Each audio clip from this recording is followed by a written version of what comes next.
Je pense que c'est ce que le professeur Serge Tibang m'avait dit, et d'ailleurs avec le M23. Écoutez, nous vous disons depuis le début qu'il est exclu à notre niveau de donner une prime à la violence.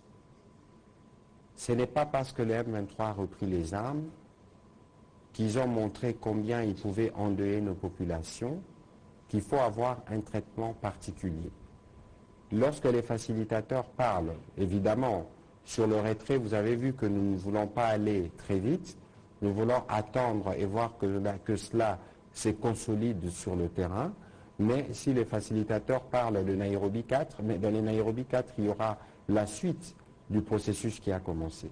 C'est donc dans ce cadre-là que nous trouverons la solution, parce qu'ici, il est prévu, dans le cadre du programme de désarmement, démobilisation, réinsertion communautaire et sociale, et oui, je pense, ouais, réinsertion communautaire et stabilisation, il est prévu que tous ces membres qui sont dans les groupes armés regagnent la vie civile. Et donc, tout se fera dans ces cadres-là. Donc, il ne faut pas avoir des illusions, et d'ailleurs, l'Assemblée nationale nous avait déjà fait une recommandation à ces propos, pour que ceux qui y ont pensé répondre par les armes ou agir par les armes ne puissent pas être réintégrés au sein de forces armées de la République démocratique du Congo.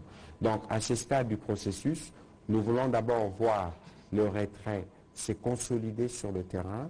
Nous voulons voir cela et par après, dans le cadre du processus qui est prévu, le président Kenyatta va agir de concert avec les équipes qui sont les nôtres pour trouver des solutions. Et d'ailleurs, votre question me rappelle une question qui m'a été posée: si le gouvernement congolais négocie avec le M23, mais je suis tenté de reposer une autre question: on négocie avec le M23 où? Qui négocie? Il devrait y avoir des images parce que de nos jours, plus rien ne se cache. La position du gouvernement est bien connue à ces propos, mais nous sommes dans le cadre des efforts de pacification du processus de Luanda, où je l'ai dit précédemment, que le président angolais ou les présidents burundais ont des contacts avec les M23. Les M23 a été reçus à Luanda. Peut-être dans ces cadres-là, il y a eu des discussions qui ont précédé ces processus de retrait. Mais nous, le gouvernement de la République démocratique du Congo, nous restons fermes sur notre position jusqu'à ce que ce que nous attendons sera fait. Sur ces sujets-là, parce que lorsque vous regardez par exemple les tweets du fils du président Museveni, ça ne concerne pas que la RDC, hein, ça concerne les Kenyans. On sent qu'il y a une forme comment dire, des doubles, je ne sais pas, centres d'instruction, etc. Mais je vous ai dit tout à l'heure que le chef d'état-major de l'armée ougandaise est à Kinshasa.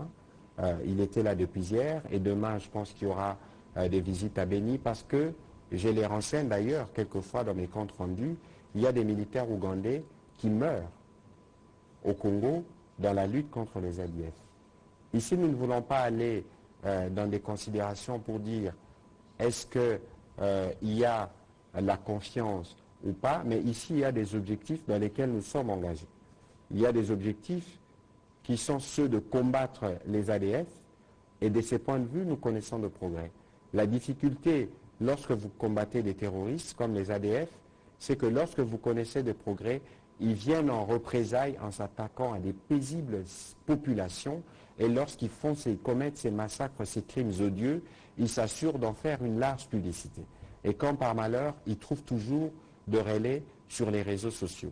Sur les processus de la force régionale, évidemment, il y a des par l'attitude, il y a des appréhensions à notre niveau, mais ici, il y a des engagements qui ont été pris au niveau régional et que chaque pays doit s'assurer de sa part de responsabilité. Je pense que toutes ces questions ont figuré dans l'agenda des discussions entre les deux chefs d'état-major généraux, parce qu'il est question de dissiper toute forme de malentendu pour nous assurer que nous atteignons l'objectif principal qui est celui de combattre les ADF d'une part et celui de s'assurer que l'Ouganda assume sa mission dans le cadre de la force régionale pour le retour de la paix dans la partie est de la RDC.